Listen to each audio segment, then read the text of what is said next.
Hi everybody and welcome back to the HardReset.Info channel. In today's video I'm going to tell you how you can easily rename your BANG OLUFSEN Beoplay H95 headphones in your application.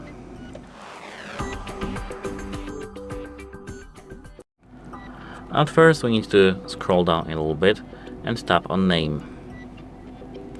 Here we can give our headphones a new look by tapping our custom name, or we can add some, as you can see, default names here based on our name, Google name or our current name. To save, we have to tap save. As you can see, I have a renaming product because I did the same name I had earlier. That's it, how it helps you, and have a nice day.